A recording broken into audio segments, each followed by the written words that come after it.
हर student की mentality होती है ज्यादा पढ़ाई इज इक्वल्स टू ज्यादा अच्छे marks, but this mentality doesn't work in the gym. जब मैंने जिम ज्वाइन करी थी मुझे भी ये लगता था अगर मैं ज्यादा एक्सरसाइजेस करूंगा तो मेरी बॉडी जल्दी बनेगी, बट गेस व्हाट, हुआ इसका बिल्कुल उल्टा।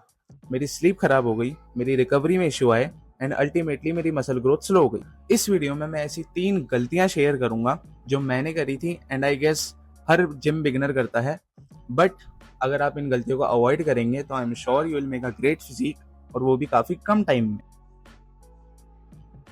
एक टिपिकल जिम प्रो स्प्लिट में हर मसल ग्रुप की 6 या 7 एक्सरसाइजेस होती हैं।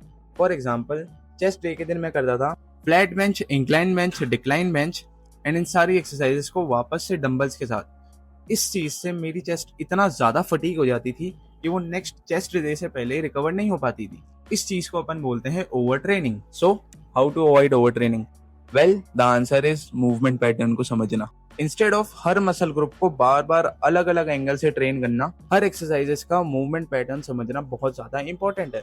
For example, incline barbell press and incline dumbbell press, दोनों एक्सरसाइजेस में अपन बेंच को एक इंक्लाइन एंगल पे सेट करते हैं और वेट को पॉइंट ए से पॉइंट बी लाते हैं एंड दोनों एक्सरसाइजेस से अपनी अपर चेस्ट टारगेट होती है। So instead of doing both, just stick to the one that feels more stable to you and उस पर्टिकुलर एक्सरसाइज के ऊपर प्रोग्रेसिव ओवरलोड करो। इससे एक दिन में नंबर ऑफ एक्सरसाइजेस कम होंगी एंड रिकवरी भी अच्छी होगी। मेरे लिए एक मसल ग्रुप की 2 या 3 एक्सरसाइजेस इनफ होती है, but it can be different for you. So find the right number of exercises that won't hurt your recovery.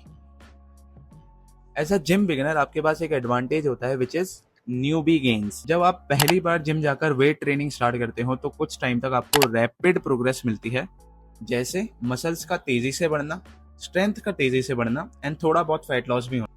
इसी फास्ट प्रोग्रेस को अपन बोलते हैं न्यूबी गेन्स। अब न्यूबी गेन्स को अगर फुल पोटेंशियल से यूज करा तो you will have a great physique as a beginner.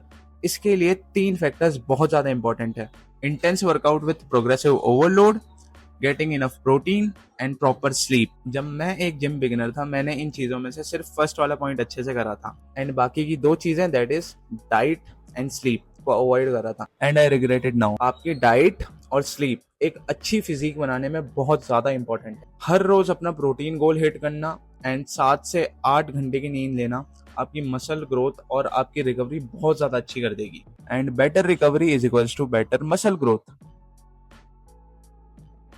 Imagine आपका एक दोस्त एग्जाम टाइम पे कंटिन्यूसली 8 घंटों तक पढ़ता है एंड उसके मार्क्स हमेशा अच्छे आते हैं। आपने सोचा कि अब से मैं भी 7 से 8 घंटे पढ़ूंगा एंड मेरे भी मार्क्स अच्छे आएंगे, लेकिन जब आपने ट्राई किया तब आप 2 घंटों में ही थक गए या डिस्ट्रैक्ट हो गए और रिजल्ट भी उतना अच्छा नहीं आया। फिर आपको रियलाइज हुआ आपका दोस्त पिछले 3 या 4 सालों से डेली 7 से 8 घंटे पढ़ाई कर रहा है, उसके लिए अभी ये सब नॉर्मल है। आपने उसके ईयर्स ऑफ प्रैक्टिस को इग्नोर करा एंड गेस व्हाट, आपको उसके जितने मार्क्स नहीं मिले। Same goes with gym. दूसरों को देख के सीखना जरूरी है बट उनका वर्कआउट कॉपी करना isn't optimal. फॉर एग्जाम्पल, अगर आप एक फेमस बॉडी बिल्डर का रूटीन फॉलो करके ये सोच रहे हैं कि आपकी भी वैसी बॉडी बन जाएगी, बट शायद ऐसा ना हो, क्योंकि बहुत सारे फेमस इन्फ्लुएंसर का वर्कआउट रूटीन उनके हिसाब से डिजाइन होता है, उनकी रिकवरी के हिसाब से डिजाइन होता है।